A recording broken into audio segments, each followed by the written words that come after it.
আমি মুখ্য সূক্ষ্ম মানুষ বাবু, কিছুই জানি না, এই এদেশের রং তামাশা কিছুই বুঝি না। আমি মুখ্য সূক্ষ্ম মানুষ বাবু, কিছুই জানি না। আজকে যিনি দক্ষিণেতে কালকে তিনি বামের, আজকে যিনি দক্ষিণেতে কালকে তিনি বামের, আজকে যিনি তেরঙ্গাতে কাল ভক্ত রামের। মিউজিক্যাল চেয়ার বানায় ফেলছে আর কি, যে পারছে বসে বসে, যেদিকে একটা চেয়ার খালি হলেই হলো, সে যে কোনো চেয়ার হলেই হবে আর কি।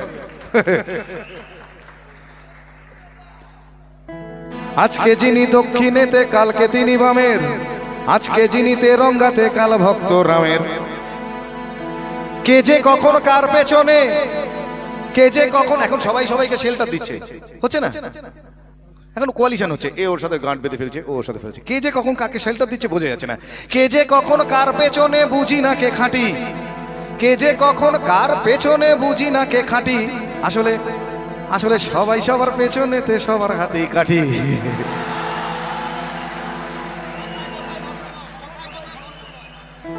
ঠিক বলছি? কথায় কথায় ধর্মঘট এখন যে কোনো ইস্যুতে হয়। আজকাল যে কোনো ইস্যুতে, আপনি জানেনও না কেন ধর্মঘট ডাকা হলো।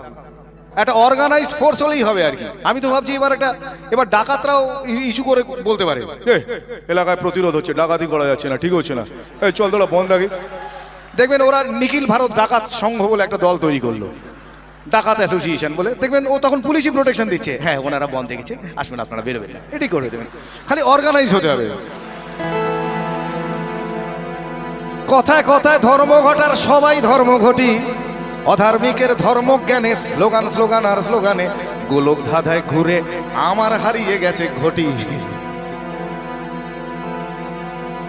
মন্ত্রীরা সব হারামজাদা আস্ত বদের ধাড়ি, মন্ত্রীরা সব হারামজাদা আস্ত বদের ধাড়ি, তুড়ুক নাচে মন্ত্রী সভা এখনো বাইজি বাড়ি।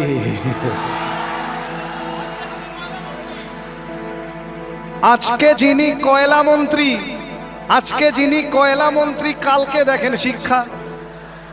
মানে স্পেশালাইজ করার দরকার নেই, কয়লা বুঝো শিক্ষা বুঝলো কোনো ব্যাপার না, এটা একটা ব্যাপার। আসলে মন্ত্রিত্বটা চাই। হ্যাঁ, মানে কয়লা শিক্ষা কি পার্থক্য? আসল তো ব্যাপারটা জনগণকে সার্ভ করা নয়। মানে কয়লা মন্ত্রী হলে কয়লা ঝাড়বো, আর শিক্ষা মন্ত্রী হলে বই খাতা ঝাড়বো, ওই ঝাড়াটাই বড় কথা আর কি। আজকে যিনি কয়লা মন্ত্রী কালকে দেখেন শিক্ষা, আজকে যিনি কয়লা মন্ত্রী কালকে দেখেন শিক্ষা। তাই কয়লা কালো শিক্ষা নিয়ে মানুষ করে ভিক্ষা।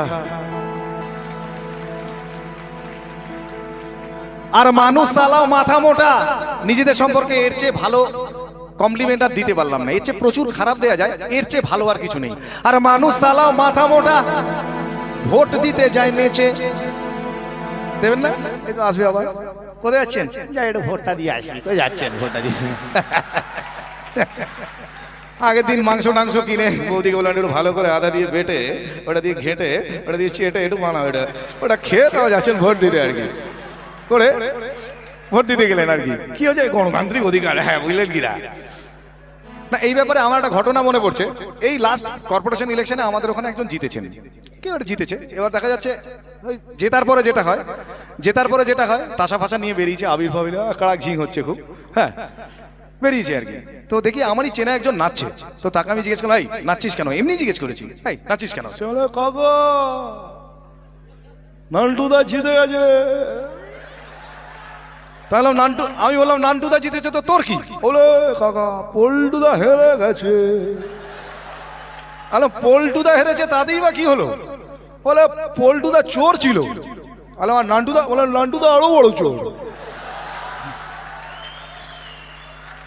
আমি তখন জিজ্ঞেস করলাম, ওমা তাহলে তুই নাচছিস কেন? মাথা চুল গেছে। আমি ও বেশি নাচি মাইরি। আর মানুষ সালাও মাথা মোটা ভোট দিতে যায় নেচে, আর মানুষ সালাও মাথা মোটা ভোট দিতে যায় নেচে। দেশের মানুষ তো কোন ছাড়, মন্ত্রীগুলো কুলাঙ্গার। দেশের মানুষ তো কোন ছাড়, মন্ত্রীগুলো কুলাঙ্গার। ভালো দাম পেলে এরা বাপকেও দেবে বেচে। কিন্তু এটাই শেষ কথা নয়। শেষ কথা আপনার আমার মতো সাধারণ মানুষেরাই একদিন বলবে। বসতি আবার উঠবে গড়ে, আকাশ আলো উঠবে ভরে, জীর্ণ মতবাদ সব ইতিহাস হবে, পৃথিবী আবার শান্ত হবে, পৃথিবী আবার শান্ত হবে। একদিন ঝড় থেমে যাবে, পৃথিবী আবার শান্ত হবে, পৃথিবী আবার শান্ত হবে, পৃথিবী